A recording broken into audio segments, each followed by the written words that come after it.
think parents were given to us to embarrass us. You ever notice that? Like my mom would introduce me like this. She would say, "This is my son and he's husky." Thanks, Mom. Like seriously, everywhere, "He's husky, look at him." And to be fair, the only place we could get my jeans was Sears. Oh, I got some people, believers in here, right? Yeah, we go over to one little section right over in the corner. Giant letters on the back of the jeans. Husky. It's a Greek word. I don't know if you know this. I looked it up. It means pick me last. And they did, I'm telling you.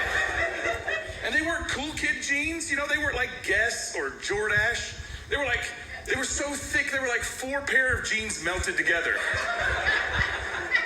And they made a sound when you walk. It's like this, like.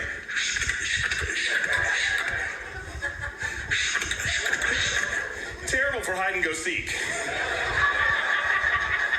Everybody's just like, "Listen for Hoss, he has husky jeans on. I think you can hear him sweat."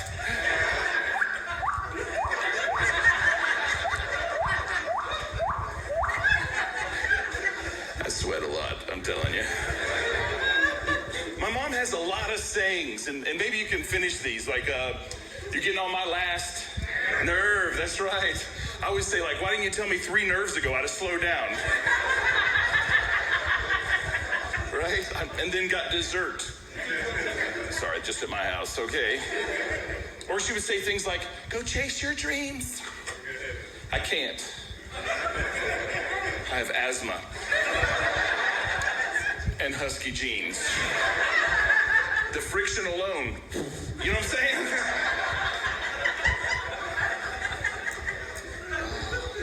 She would say this to me sometimes. She would say, "Go to your room until you learn how to act." I'd be like, "Okay." Come out a few minutes later.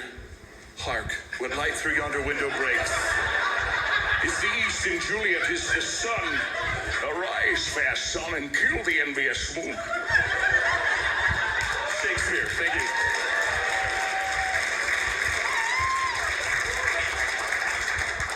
Romeo sounded like Sean Connery there for a minute.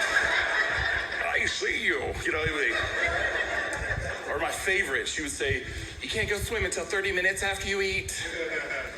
I never learned to swim.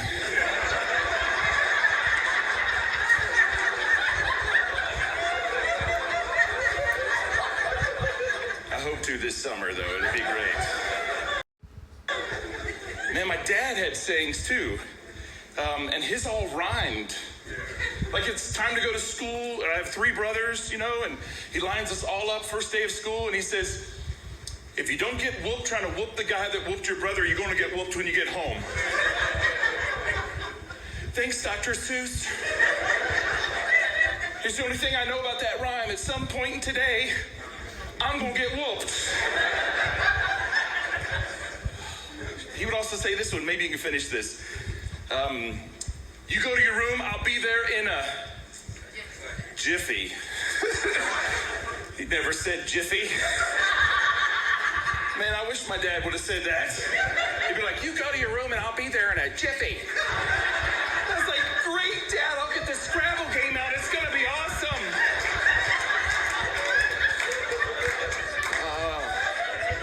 It's like, "You go to your room, I'll be there in a minute."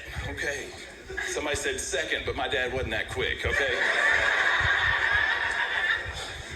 Or he'd say things like, "If you don't stop crying, I'll give you away." I guess giving you away is something to cry about. Different dads, I guess. I get it. I used to get in trouble all the time, though. My dad's a minister, and you know, I'd find the idea box at the church, the lost and found. And I'd be lost in my own little world. I'd find that little metal flashlight from the 60s. And I'd all of a sudden be in Star Wars world.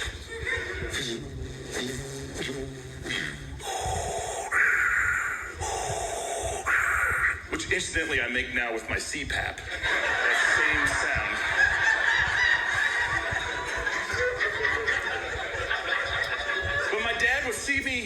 across the room at church, and if you're a parent, you've learned this trick.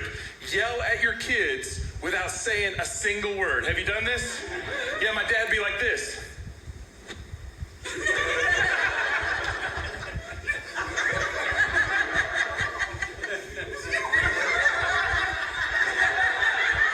And I'd run over there, and he'd like, did you not hear me?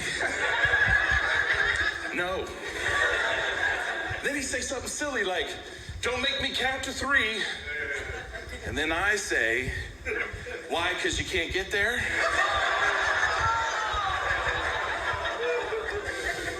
And that's when he became a ventriloquist. Before, no noise came out. Now, noise, no mouth movement. He'd get angry. He's like, I told you to get over here. Look at me. Look at me, son. Look at me.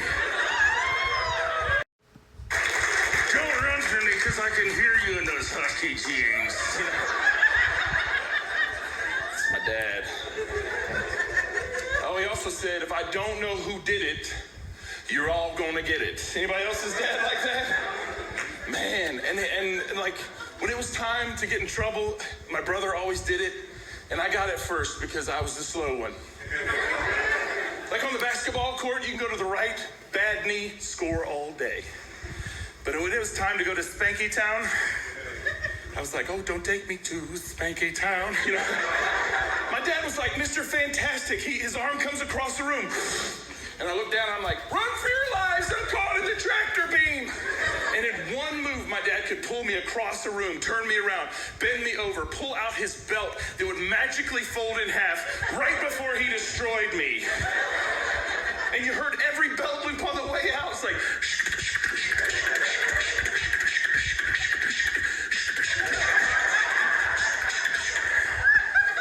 he was husky too, you know what I'm saying?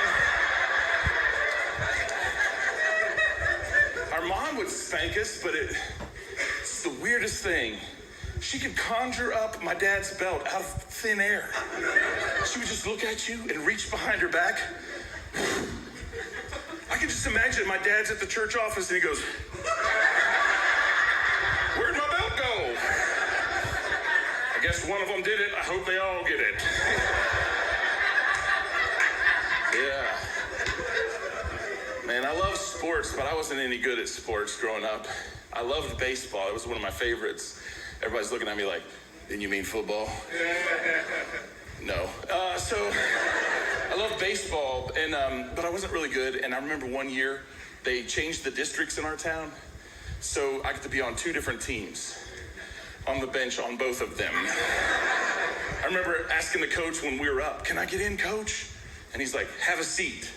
Then I saw my dad jump to his feet, face turned red. And he's like, good eye, coach, good eye. That's not how we use that, Dad. But then we moved to Pennsylvania, and I heard that wrestling was huge in Pennsylvania. And since I was huge in Pennsylvania, I thought that would be a great combination. And so here's the problem, though. A couple of problems with wrestling. The first problem is at a wrestling meet, they weigh you in your underwear in front of everyone. Exactly. Then they take a Sharpie and write your weight on your arm. I was 10 years old and I weighed 110 pounds. And that's exactly how super silent. But they take that Sharpie and they'd be like, one, husky. And the final problem is they would hand me a 1920s swimsuit to wear. They call it a singlet. Do you know what a kid who weighs 110 pounds, who's 10 years old, looks like in a singlet? Here's the visual. Go to your refrigerator, grab a can of biscuits, pull back the paper, husky. You know what I'm saying?